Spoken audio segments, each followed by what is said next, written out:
Hobbies have a way of opening doors for people that are lost in a sea of sickness. Some time after I found that my father had passed away, a friend introduced me to an unforgiving vice. I never knew my father, well, not in person, that is. A few months before I was born he developed a brain tumor and madness took over his mind. His life changed greatly, friends became enemies. Then the war he had fought in life had grown in his mind. His homeland became the wasteland he traveled along. As I grew I had questions, my questions turned into anger when I couldn't find the answers. After I had tamed that anger, I found myself wanting to ask them questions again, and each time that I decided to reach out, I found something else to do. I was building a wall between myself and the answers when the time came and I found the mental hammer to bust the bricks. I became disheartened and disappointed in myself when I was told that my father had died alone and homeless on a park bench in California. My hammer. Days after I gained this information, I became withdrawn. Days and weeks would fly by, I was lost in a sea of mental blackness. A friend tossed me a very strange life rope, a white 6000 Pro metal detector. It was a coin master that would cast a strange blue on my life. Metal detecting is a strange hobby. It's not for everyone. I managed to locate more pull tabs than Ronald McDonald House could ever use, a few rings here and there. Sometimes I would get a chill when I found the metal plate that you find in someone's ashes, and then there was the hammer. This hobby wasn't about the find, it gave my mind something to work on. In a way it allowed me to get back to what mattered, my writing. The same friend was a thrill seeker. He was always looking for a spook and I was always looking for a story. Over a few beers, he asked me if I wanted to go to Kentucky. When I asked where in Kentucky, he said Louisville. I want to go to the sanatorium.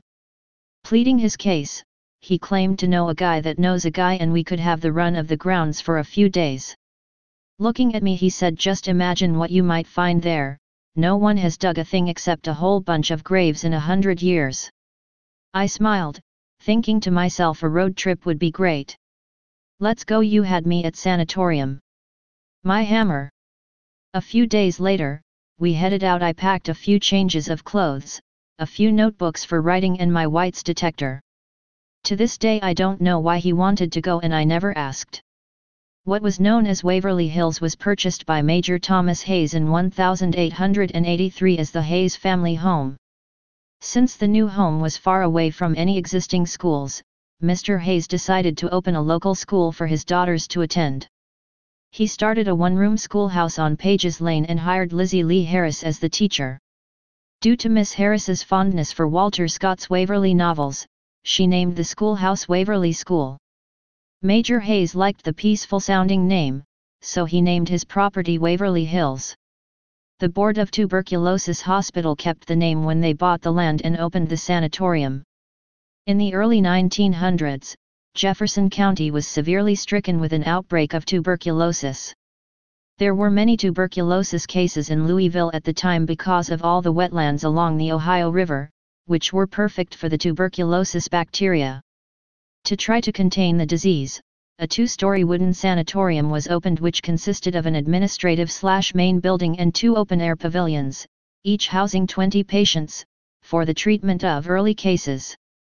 In the early part of 1911, the city of Louisville began to make preparations to build a new Louisville City Hospital, and the hospital commissioners decided in their plans that there would be no provision made in the new city hospital for the admission of pulmonary tuberculosis, and the Board of Tuberculosis Hospital was given $25,000 to erect a hospital for the care of advanced cases of pulmonary tuberculosis. On August 31, 1912, all tuberculosis patients from the city hospital were relocated to temporary quarters in tents on the grounds of Waverly Hills pending the completion of a hospital for advanced cases. In December 1912, a hospital for advanced cases opened for the treatment of another 40 patients. In 1914 a children's pavilion added another 50 beds, making the known capacity around 130 patients. The children's pavilion was not only for sick children but also for the children of tuberculosis patients who could not be cared for properly otherwise. As people died, there was a need for a blacksmith, one to make nails for coffins for the dead. My hammer. Because there was no real way to treat tuberculosis while the sanatorium was open, doctors did what they could to treat the illness. While some treatments were pleasant if ineffective, like fresh air, sunshine, rest, and good food, others were basically tortured. As a last resort, doctors would sometimes insert balloons into patients' lungs, and manually fill them with air to help with breathing. Doctors also removed ribs and muscle tissue to give the damaged lungs more room to expand. These bloody treatments were painful, ineffective, and often fatal. Despite this, they were considered some of the most advanced methods for treating tuberculosis at the time. Before the invention of streptomycin, tuberculosis was basically a death sentence. This meant that a lot of the people who entered Waverly Hills weren't leaving alive. Bodies had to be disposed of somehow, and staff didn't want to do it where the patients could see. The solution was a body chute or a tunnel that led from the hospital to nearby railroad tracks. From there, a motorized rail and cable system lifted the bodies into trains that would take them away. Take them to the blacksmith who had hammered out the nails to go into their wooden coffins. Some were burnt while others were buried in strange places, forgotten places. For some time my friend had the odd infatuation with the number 502, hell, it was even on his vanity license plate.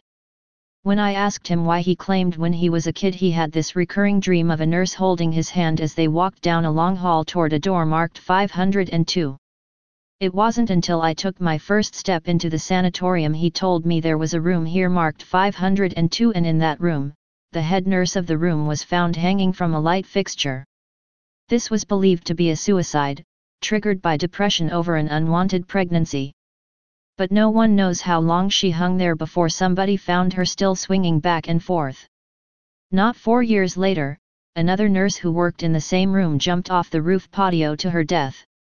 While no records exist to explain why she did this, some believe she was pushed off the edge by a child named Timmy. If I haven't said it yet, my friend's name is Timmy.